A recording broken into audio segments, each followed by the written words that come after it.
Do you know that God's Word is active and alive? Life is a mystery. There are so many questions to ask, but the answers will never satisfy our hearts. We continue to search. Therefore, let us let God lead our lives through His words, because Yahweh's Word is perfect in every way, how it revives our souls. Yahweh's laws lead us to truth, and His ways change the simple into wise. Yahweh's teachings are right and makes us joyful. Yahweh's commands challenge us to keep close to His heart. The revelation light of His Word makes my spirit shine radiant. Yahweh's decrees are trustworthy. The fear of Yahweh is pure, enduring forever. That is why God's Word is prized like others prize the finest gold. Sweeter also than honey are His living words, sweet words dripping from the honeycomb. By listening daily to His words, may God's love and guidance be more felt in your daily life.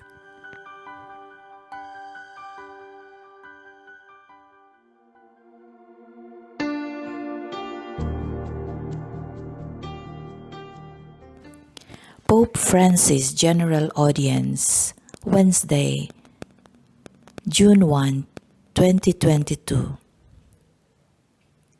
Forsake me not when my strength is spent. Psalm 71, verse 9. Dear brothers and sisters, good morning. The beautiful prayer of the elderly man that we find in Psalm 71, which we have listened to, encourages us to meditate on the strong tension that dwells in the condition of old age, when the memory of labors overcome and blessings received is put to the test of faith and hope. The test already presents itself with the weakness that accompanies the passage through the fragility and vulnerability of advanced age. And the psalmist, an elderly man who addresses the Lord, explicitly mentions the fact that this process becomes an opportunity of abandonment, deception, and for prevarication and arrogance, which at times prey upon the elderly. It is true, in this throwaway society, this throwaway culture, elderly people are cast aside and suffer these things. A form of cowardice in which we specialized in this society of ours. Indeed, there is no lack of those who take advantage of the elderly, to cheat them and to intimidate them in myriad ways. Often, we read in the newspapers or hear news of elderly people who are unscrupulously tricked out of their savings or are left without protection or abandoned without care, or offended by forms of contempt and intimidated into renouncing their rights. Such cruelty occurs within families, and this is serious. But it happens in families too. The elderly who are rejected, abandoned in rest homes without their children coming to visit them, or they go a few times a year. The elderly person is placed in the corner of existence. And this happens. It happens today. It happens in families. It happens all the time. We must reflect on this. The whole society must hasten to take care of its elderly. They are its treasures, who are increasingly numerous and often also the most abandoned. When we hear of elderly people who are dispossessed of their autonomy, of their security, even their home, we understand that the ambivalence of today's society with regard to old age is not a problem of occasional emergencies, but a feature of that throwaway culture that poisons the world we live in. The elder of the psalm confides his discouragement to God. My enemies speak concerning me, he says. Those who watch for my life consult together and say, God has forsaken him, pursue him and seize him, for there is none to deliver him. The consequences are fatal.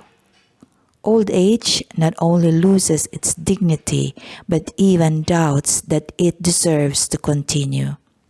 In this way, we are all tempted to hide our vulnerability, to hide our illness, our age, and our seniority, because we fear that they are the precursor to our loss of dignity. Let us ask ourselves, is it human to induce this feeling? How is it that modern civilization, so advanced and efficient, is so uncomfortable with sickness and old age? How is it that it hides illness, it hides old age? And how is it that politics, which is so committed to defining the limits of a dignified survival, is at the same time insensitive to the dignity of a loving coexistence with the old and the sick? The elder of the psalm, we have heard, this elderly man who sees his old age as a defeat, rediscovers trust in the Lord. He feels the need to be helped, and he turns to God. Saint Augustine, commenting on this psalm, exhorts the elderly, fear not that you be cast away in that weakness, in that old age. Why do you fear lest he should forsake you, lest he cast you away from the time of old age, when your strength shall have failed? Yea, at that time in you will be the strength of him, when your strength shall have failed. This is what Augustine says, and the elderly psalmist invokes, deliver me and rescue me, incline thy ear to me and save me. Be thou to me a rock of refuge, a strong fortress to save me, for thou art my rock and my fortress. The invocation testifies to God's faithfulness and summons His ability to rouse consciences that have been diverted by insensibility to the span of mortal life, which must be protected in its entirety. He again prays thus, O God, be not far from me. O my God, make haste to help me. May my accusers be put to shame and consumed. With scorn and disgrace, may they be covered who seek my hurt. Indeed, shame should fall on those who take advantage of the weakness of illness of old age. Prayer renews in the heart of the elder the promise of God's faithfulness and His blessing. The elderly man rediscovers prayer and bears witness to its strength. Jesus, in the Gospels, never rejects the prayer of those who are in need of help. The elderly, by virtue of their weakness, can teach those who are living in other ages of life that we all need to abandon ourselves to the Lord to invoke His help. In this sense, we must all learn from old age. Yes, there is a gift of being elderly, understood as abandoning oneself to the care of others, starting with God Himself. There is then a magisterium of frailty. Do not hide frailties. No, it is true.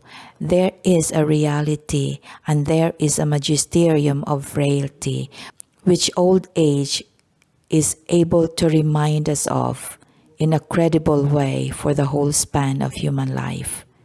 Do not hide old age. Do not hide the fragility of old age. This is a teaching for all of us. This teaching opens up a decisive horizon for the reform of our own civilization, a reform that is now indispensable for the benefit of the coexistence of all. The marginalization of the elderly, both conceptual and practical, corrupts all seasons of life, not just that of old age. Every one of us can think today of the elderly people in the family. How do I relate to them? Do I remember them? Do I go to visit them? Do I try to make sure they lack nothing? Do I respect them? The elderly who are in my family. Think of your mother, father, grandfather, grandmother, aunts, uncles, friends. Have I canceled them from my life? Or do I go to them to obtain wisdom, the wisdom of life? Remember that you too will become elderly. Old age comes for everyone, and treat the elderly today as you would wish to be treated in your old age. They are memory of the family, the memory of humanity, the memory of the country. Protect the elderly who are wisdom. May the Lord grant the elderly who are part of the church the generosity of this invocation and of this provocation. May this trust in the Lord spread to us, and this for the good of all, for them.